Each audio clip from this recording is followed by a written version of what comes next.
Good morning. Let me get you in the light. What a beautiful day today. Probably one of the best ones as a recording this of the year. Absolutely stunning. And yet, running next to me is what we're exploring today. That of Bevis Thumb, Barrow. And I am so genuinely honoured to come here and excited to actually explore this one, because it has been well overdue on my channel. So come along with me, let's enjoy this, and see you on the other side. Bye for now.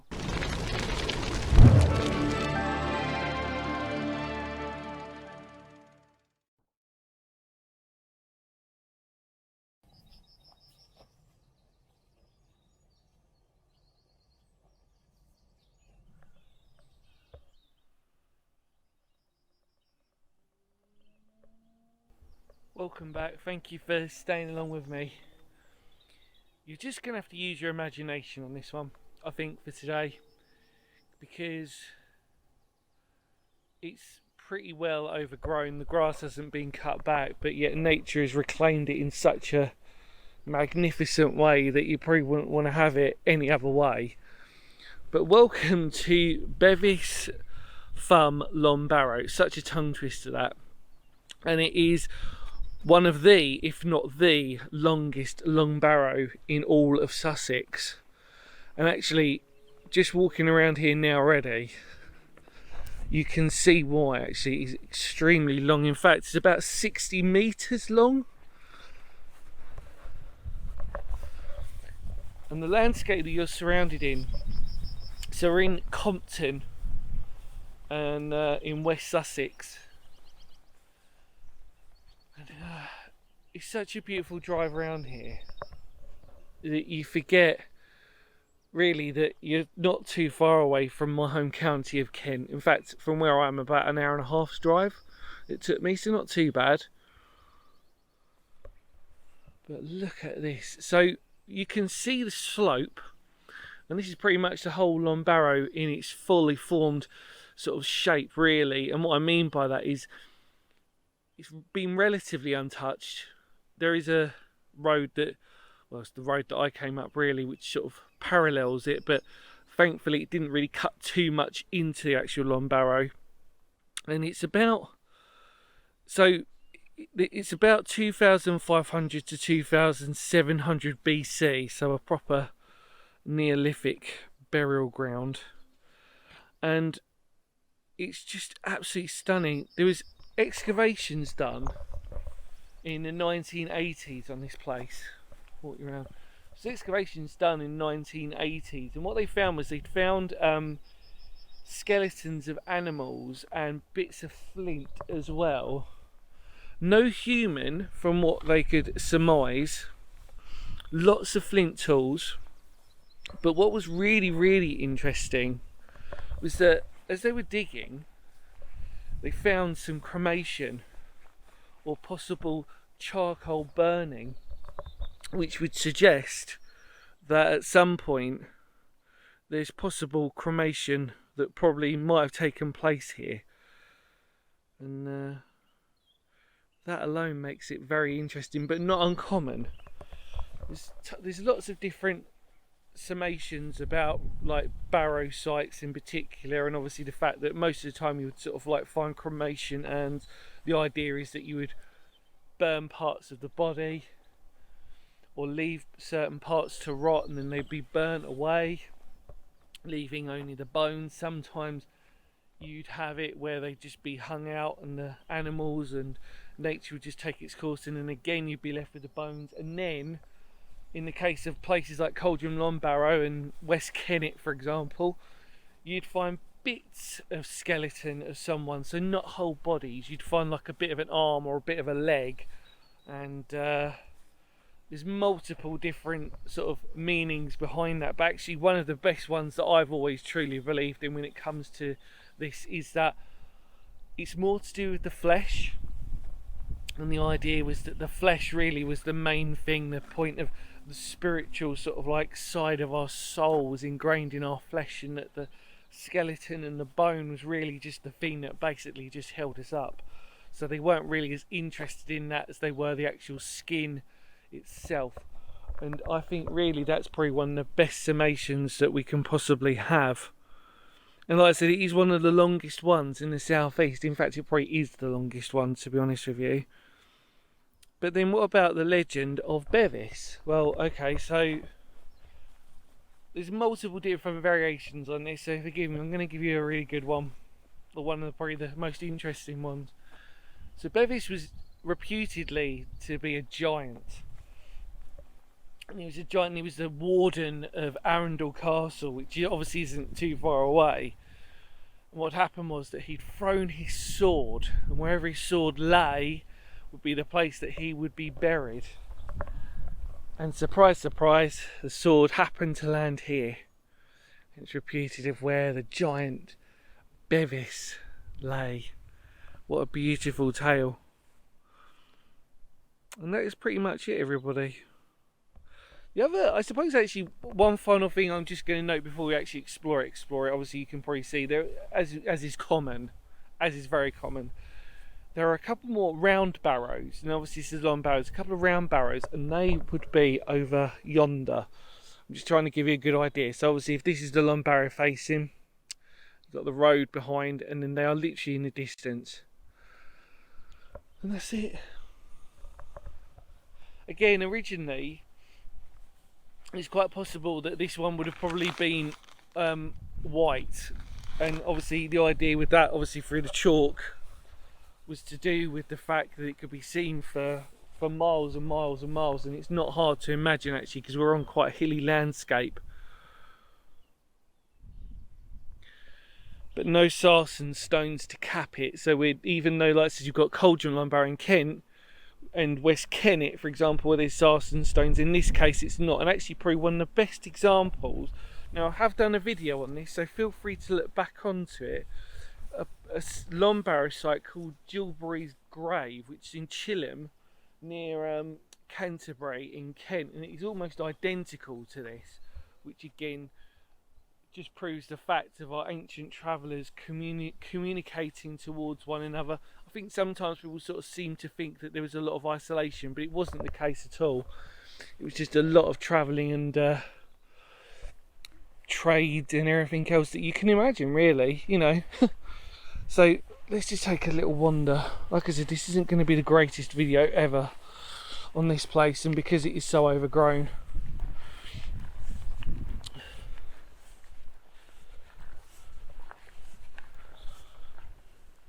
You can see a lot of people have been walking along this. And you can see how it cuts into the road, but thankfully it just keeps the dimension of the barrow site itself just about.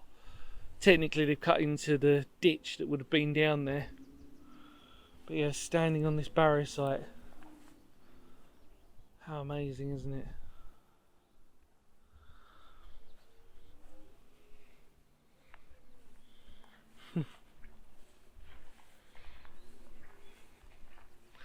Again, you know, unless you're actually here to appreciate it, you wouldn't really notice it. You'd actually just sort of think, oh, that's interesting. Now, the other thing to note, actually, whilst we're here, that you can tell this is something I'm really passionate about, this sort of era of history. Something else to note, actually, is that I'm gonna have to be careful of how I word this. Not all, but most barrow sites had been completely cut over due to farming. And probably one of the greatest examples of that, obviously I'm in my county of Kent, so it's probably my start for 10 knowledge, is Kit's Cotty, where you've got the capstone and you've basically got the original entrance, but that's all you've got.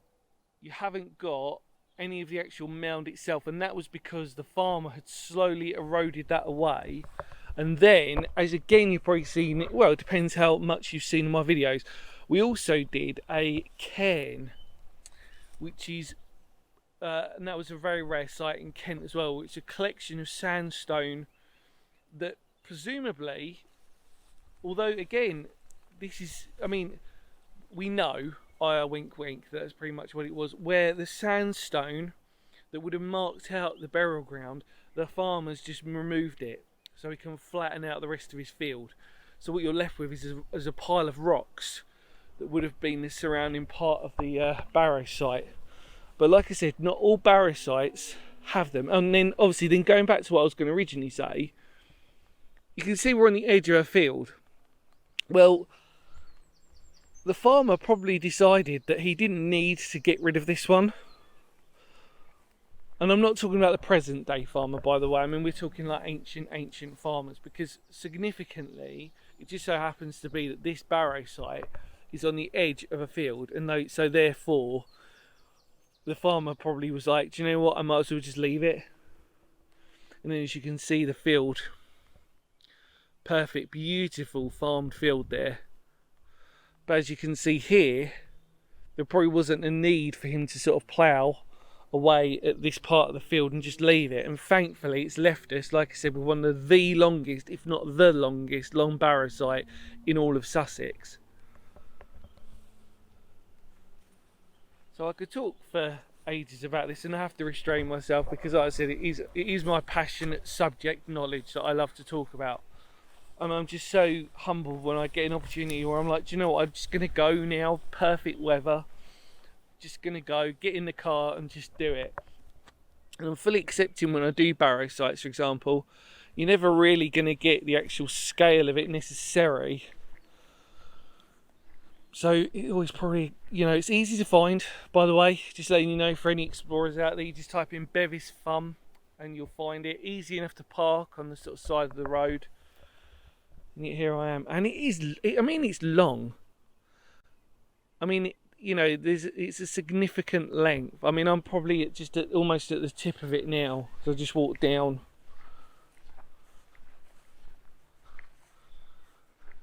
You really do get that sense that there is a slope, and then if I just walk to my right here, you see as the just starts to roll down.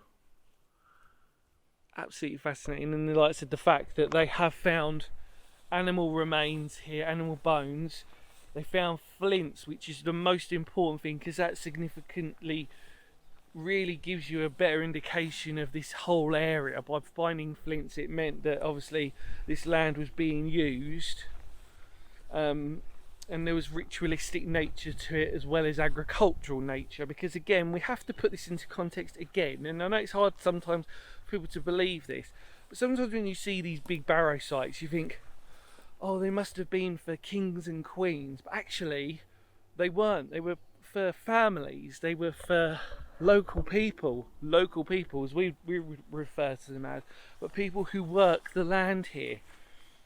So there was never that sort of stately intent to them, even though they look so big, you know. These huge sort of mounds, and you think to yourself, well, there must have been a king or queen, and that's not necessarily, or almost certainly not the case in these instances. So I suppose it just really signifies the importance of community again, and the fact of its existence here. Absolutely brilliant. So happy to have come here, and I know, like I said, for some of you, like, oh, this is boring, just a mound on the ground, but honestly, what this signifies is truly spectacular. These are early ancestors. So like we said before, we know that over there's a couple of bowl barrows, different type of bowl, well, obviously clues in the title, everybody bowl barrow, but the condition of them isn't that good. I mean, the idea was, I was debating to visit them, to put them into context for you, but we're not too far away from other significant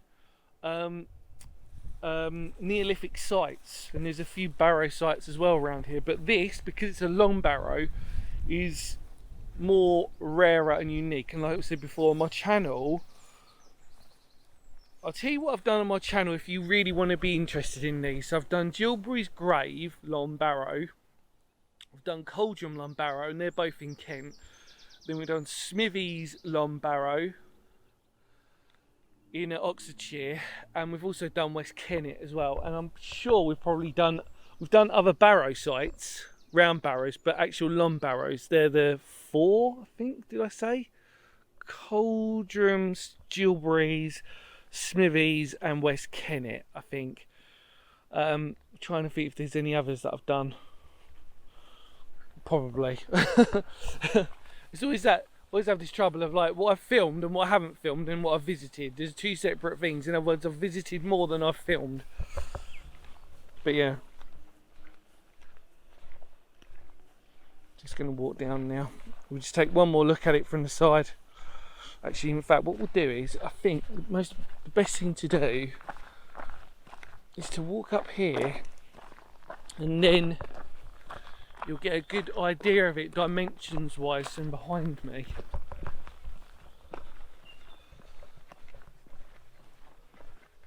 And it's interesting because we're walking up a hill and that geology isn't going to change. See, yeah, look, there you go. That's way better. So you see our mound going right across, or a Barrow site. Look at that.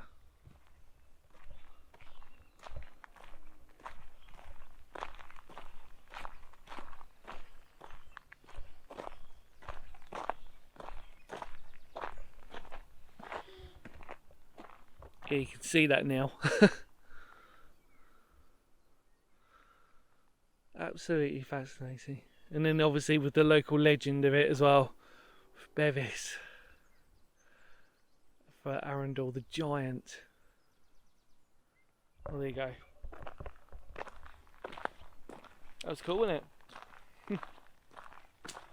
Well, look, any more words of Phoenix history, thank you so much for coming along with me. I really hope that you enjoyed it for what it's worth, really.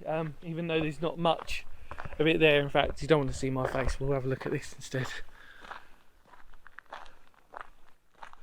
And the fact that we can now tick off and say we have done the longest Barrow site, or longest long Barrow site in Sussex, or one of them. They say it's one of them, but I think this is probably the most well-known one from memory. So the fact that we've got to do that is great.